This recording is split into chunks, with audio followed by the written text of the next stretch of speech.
C'est une excellente question. Qu'est-ce que vous voulez comme remontant? Je vous fais confiance. Bon. Bonjour à tous et bienvenue dans la nouvelle émission qui est le Bistrot d'Andrew. Le concept est simple, je vous ai invité pour parler d'un film. Donc je suis accompagné de... Victoire. Yannick. Bénédicte. Elias. Qu'est-ce que tu fais dans la vie, Victoire? Moi, je travaille dans une agence qui vend des vins à Montréal. Ok. Moi, Paris Tard, dans une commission scolaire. Moi, j'ai un travail administratif chez moi en télétravail. Cool. Et moi, je suis étudiant. Ok, pas encore dans la vie active, mais ça arrive. Bientôt. Donc, vous êtes tous venus nous présenter des films. Et donc, du coup, on va commencer par toi, Victoire. Donc, quel est ton film? Alors moi, j'ai choisi Le Roi Arthur de Antoine Fuqua qui est sorti en 2004.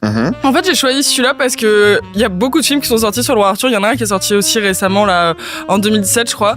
Et honnêtement, je trouve qu'il y en a aucun qui arrive à réellement, qui a réussi à vraiment, ressortir la vraie histoire du Roi Arthur. Parce que c'est une légende, donc c'est compliqué déjà c'est toujours compliqué quand on fait des films sur, y a pas une histoire qui a vraiment écrit. Des expressions libres, un peu. Exactement. Ouais. Je trouve que déjà, les acteurs sont super. Keira Knightley, qui joue Guenièvre, elle a vraiment, réussi à faire ressortir le personnage, j'aime beaucoup. C'est Hans Zimmer qui a fait les musiques. Et oui, donc forcément, ça joue. Mais je sais pas pourquoi, pour le coup, il a pas eu beaucoup de reconnaissance. La critique, ça a pas hyper bien... il me semble que 2004, c'est la grosse année Pirates des Caraïbes. Donc le deuxième ou le premier de Gore Verbinski. Donc forcément, encore Hans Zimmer, mais là, avec la musique qui bombarde. Ouais. Et puis après, tu reparlais du Roi Arthur de 2017. Lui, il a été fait par Guy Ritchie, il me semble. Ouais. Et typiquement, lui, je l'ai bien aimé finalement. Que la différence, elle est comment par rapport à celui de 2004 et celui de... J'ai pas vu celui de 2004, j'ai vu un ou deux extraits en préambule. Je trouve quand même que c'est un peu mal vieilli. Oui, ça, je suis assez d'accord. En fait, Guy Ritchie est très bon pour faire du Snatch, du Gentleman, etc., des films comme ça de gangsters. Il a essayé d'appliquer ça dans un film médiéval fantastique. Et forcément, il y a des approximations. Mais à part ça, je trouve que Charlie Hunnam, il est génial dans le film. Et après, forcément, c'est toujours pareil, c'est pas un chef-d'œuvre, mais je trouve que ça reste très regardable alors qu'il a pris divertissement. Ouais. Du coup, si t'aimes le Roi Arthur, est-ce que t'as vu l'adaptation de Kaamelott en film, par exemple? Ouais, alors moi j'adore Kaamelott. Honnêtement, j'ai regardé toutes les saisons, surtout la dernière. Pour moi, c'est la meilleure parce que il y a vraiment un peu de profondeur qu'il y a pas dans les premières saisons. Qui se passe à Rome. C'est ça, exactement. C'est qui se passe à Rome. Mais j'étais un peu déçue par le film. Je crois qu'il y a plein de gens qui étaient un peu déçus. Il se passe beaucoup de choses. Je sais pas. J'attends de voir la suite là quand même. Je crois qu'elle sort l'an prochain. En 2040. Ça va arriver. En 2040. Jamais. Au moins. On a attendu 10 ans pour le premier. Ouais, c'est vrai. Tu seras peut-être morte quand il sortira. Tu vois. Non, mais peut-être que c'est un format qui marchait bien en série, mais c'est toujours un peu tricky de après, justement prendre ces formats-là. Difficile. Ouais, vraiment. J'ai pas osé aller le voir parce que j'avais pas d'être Tu l'as pas vu? Je pense que pour les gens en plus qui suivaient pas à fond Kaamelott, qui connaissaient pas tous les persos, qui connaissaient que les petits sketchs, ils ont été hyper déçus du film parce qu'ils s'attendaient à rire pendant 2 heures et en fait pas du tout, c'était hyper plus profond. Tu vois, je vais te prendre à contre-pied parce que moi j'ai vraiment découvert Kaamelott avec le film parce que j'avais regardé 2-3 extraits, le truc avec l'ami de pain avec Caradoc, c'est où j'adore ce qu'il fait, c'est de la merde. Enfin moi ça me fait pisser de rire vraiment. Et en fait j'ai regardé le film et honnêtement moi j'ai adoré. Franchement je le revois de temps en temps et je trouve qu'honnêtement les gens crache un peu parce que c'est toujours pareil, je pense qu'il y a tellement d'attentes parce que c'est Alexandre Astier, on a attendu 10 ans et forcément quand il y a tellement d'attentes, il y a toujours des frustrations. Moi je trouve que le film il est très bon dans plein d'aspects. Ouais, mais non mais le film est bon en lui-même, je ne sais pas comment c'est fait, mais c'est plus l'histoire parce que si vraiment t'as suivi la série, genre les 6 saisons, je connais vraiment par cœur, et il y a tellement à la fin justement sur cette saison à Rome, il se passe plein de choses, t'attendais beaucoup du film quoi. Et là il se passe pas grand chose au final dans le film. Ouais. Les fans de la première heure qui étaient fans de sketch n'ont pas aimé parce que c'était pas assez drôle, pas aimé le film, et les fans des saisons plus drama n'ont pas apprécié le film non plus parce que c'était pas assez drama. Ouais. Super intéressant, on va du coup passer à un autre film parce que sinon on va parler de Kaamelott toute la journée. Du coup, j'ai envie de passer à Elias.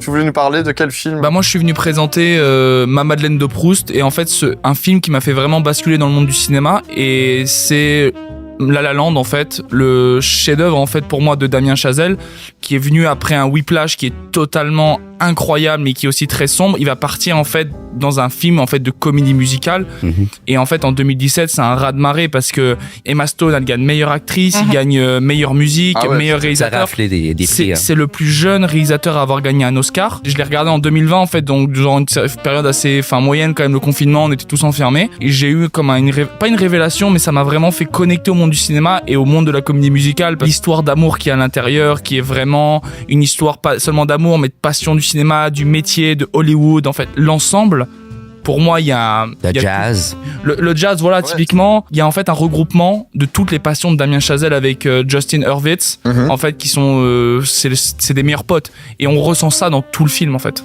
Moi, j'avais beaucoup aimé. Genre, je suis pas très comédie musicale, etc. J'adore la chanson du début qui se passe dans Sur l'autoroute, là? Ouais, Another Day of Sun, une espèce de faux plan séquence, là, c'était genre extraordinaire. Après, je trouve que ça s'essouffle un petit peu, ça devient un peu lent. Et là, c'est là où j'ai un peu commencé à lâcher. Non, Mais j'adore ce film, tu vois, mais je l'aime, mais en même temps, il y a des scènes où je suis en mode... Oh, ça roule, là. Allez, là. Je trouve pas que c'est un film qu'il faut revoir. Tu le vois une fois, ça suffit. Moi, je l'ai regardé pour aujourd'hui. C'était je savais qu'il serait là, donc je l'ai regardé hier. T'as fait tes devoirs. J'ai fait mes devoirs. J'ai pas vu le Roi Arthur, mais j'ai vu La La Land et je l'ai trouvé d'une lenteur effroyable. Ouais, c'est ça. Enfin, on m'avait vendu un truc tellement incroyable et extraordinaire et fantastique et tout ce que tu veux. Voilà, il a gagné des prix que je ne comprends pas, je suis désolée, mais je sais pas s'il a gagné ou s'il a été juste nommé. Mais genre, meilleur scénario original. Alors, ça tient sur un post-it le scénario, quoi. Pas beaucoup de gens vont voir des comédies musicales, donc du coup, quand ils en ont vu une et que tout le monde l'a vu, tout le monde est en mode waouh, c'est que c'est extraordinaire. Non, des films musicaux, il y en a. Après, c'est pas une comédie musicale basique parce que tu dis justement que l'histoire, elle tient sur un post-it, mais oui, mais l'histoire, elle est quand même hyper originale, même si c'est très court. La fin, c'est si Ryan Gosling avait pas fait un feat avec John Legend, il aurait eu la meuf. Non. Enfin, il y a tout un.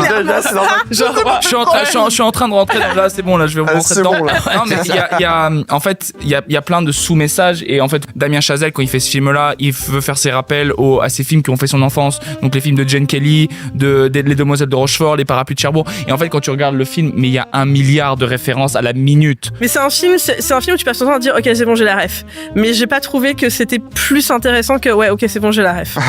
Je me mets là. Vas-y. Les gens qui disent du mal de La La Land sont de mauvaises personnes. Voilà. Merci Victor. On se rappelle de ta critique. Victor, on se rappelle de ta critique, hein. Moi, je trouve qu'en tout cas, l'alchimie Ryan Gosling et Emma Stone vraiment marche. Oui. Elle marche. C'est leur 3e collaboration après Crazy Stupid Love. Allez voir Crazy Stupid Love, c'est exceptionnel. Steve Carell est magnifique dans le film. Et Gangster Squad, il me semble. Ouais. Et en fait, je trouve qu'il sort de ce ton un peu monocorde qu'il avait dans Drive, etc. Ouais. Et là, je le trouve vraiment, il est magnifique dans ce film. Du coup, on était dans le thème de la musique et Bénédicte, tu voulais nous parler d'un film que t'as vu. Queen Rock Montreal, c'était il y a quelques jours, la semaine dernière, je pense, à Montréal, pendant 4 soirs seulement. La captation du concert The Game Tour 1981 au Forum de Montréal. C'était à la fois incroyable, extraordinaire et formidable et extrêmement décevant. Ah ouais? Ouais, moi je suis une vraie fan de Queen. Victor va me taper, vraiment, parce que moi j'ai adoré Bohemian Rhapsody, ne me tape pas.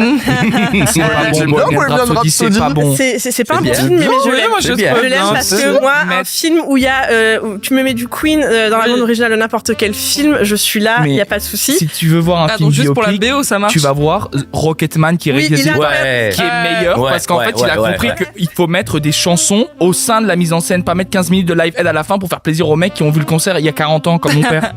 C'était pas il y a 40 ans, mais ouais. Oui, 40 ans, 60 ans. Bref, c'était la captation du concert de 1981.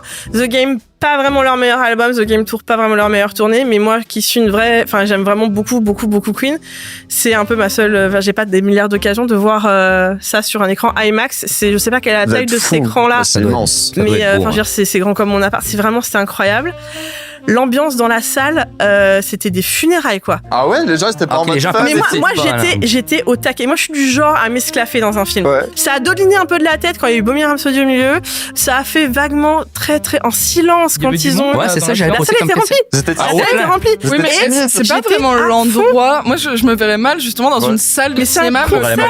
Oui, c'est un concert, mais dans une salle de cinéma. Tu vois, l'endroit fait que du coup. Je me demande si c'est pas la génération. Est-ce que moi, je suis quand même assez âgée.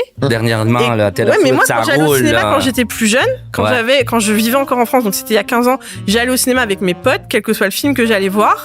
Il y avait de l'ambiance dans les salles de cinéma. Alors, il y a des films qui sont interactifs, par exemple, tu vois, comme le Rocky Horror Picture Show à Halloween, tu vois, où là, t'as une grosse méga ambiance. Les films d'horreur. C'est parce que c'est, tout le monde le sait que c'est le moment justement où tu peux t'éclater. Tu peux te lâcher. Mais moi, j'étais à fond. Je n'ai jamais compris. Toutes les chansons. Moi non plus. Si je chantais. Non, mais je n'ai jamais compris l'intérêt d'aller dans une salle de cinéma pour aller voir un concert. concert. Bah, je te ah, ouais, jure. Là, tu vas t'as le choix en fait. Payer $20 ou enfin $14, je sais pas combien. Voilà, IMAX, bref. c'est quand même 20, Voilà, je pense. $20. la pièce. Ouais. Pour aller voir ce grand écran, je peux comprendre l'ambiance. Moi, ça me gave. Mais après, c'est mon avis. Et peut-être que je suis un Ouais. vieux. Donc... Après, Mais c'est comment vrai ça que niveau non, du non. film c'est juste le concert, il y a En pas fait, de alors, parole, y a pas de ou texte, documentaire, ouais, y a pas de rien. Ah non, documentaire. c'est vraiment la captation.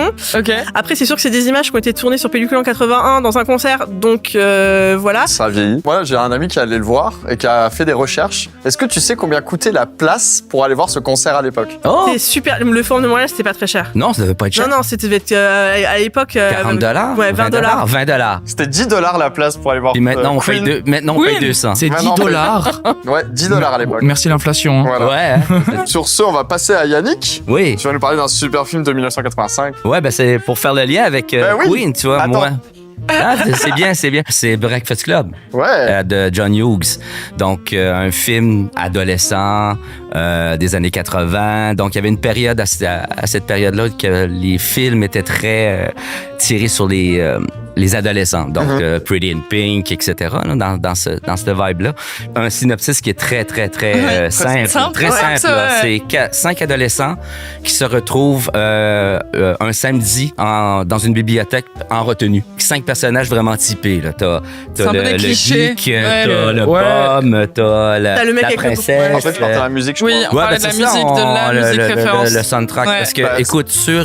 C'est la musique de la bande-annonce, quand même. ben ouais, Oui, mais oui, c'est Breakfast ça. là, Ouais. c'est Simple Minds. C'est Ouais. Don't You Forget About Me, Mais vraiment. qui est un thème Elle est des années iconique. 80. Allez, faites-le Ben un ouais, peu à ben ouais. cappella, là. Don't Ouais, you Je la connais Ouais, pas. on la Je chante la pas. connais pas. about me. Ah, c'est un classique Bah, des années 80. Tu l'as découvert dans quel contexte en fait le Ben, Breakfast écoute, Club? j'étais au collège. À cette Donc tu l'as époque-là. découvert à sa sortie. Ben, c'est ça. Ah Donc, ouais. Ah je ouais. vivais, si tu veux, un peu l'ambiance de ce film-là dans la vraie vie. T'as Tu sais, la village des personnages, etc. Ouais, les Ouais, amis. c'est un se effet retrouvent- générationnel. Ouais, je pense que ouais. Non, mais il y a quand même des scènes quand ils dansent. Enfin, c'est pas vraiment de la danse, mais Non. non, Ils sont en train de faire les ils cons, sont, hein. ouais, Ouais, c'est ça. ouais. Et t'as quand même des petites scènes qui sont coupées, qui sont sympas visuellement. Mais en gros, c'est pas vraiment compliqué. C'est que tu retrouves 5 individus qui sont complètement différents sur une période d'une journée et que tu sais que ça marchera pas, là. Mais à la fin de tout ça, il y a une relation Bien qui des se fait entre copains les quatre. pour la Ouais, c'est ça. Oui, c'est ça. C'est vraiment le film. Non, tu, feel good movie. tu regardes le début du film, en 10 minutes, tu sais qui Ouh, sera avec on s'en qui. va. Ouais. Ouais, mais Ouais. Parce que comme un c'est gros horreur, les là. teen aussi. movies. Ouais, c'est ça. Bah, en tout cas, je voulais vous remercier de m'avoir fait découvrir des films. J'espère que les auditeurs vont aimer cette première émission. Merci d'avoir fait le chemin et d'avoir passé du temps avec moi. Mais ça nous fait plaisir de venir te parler. Ouais, Bah ouais, oui, et de c'était découvrir- génial. Ouais. Et de découvrir d'autres films. Donc j'en ai 3 Ouais, pour mon merci. Letterboxd. Donc maintenant on va aller les voir.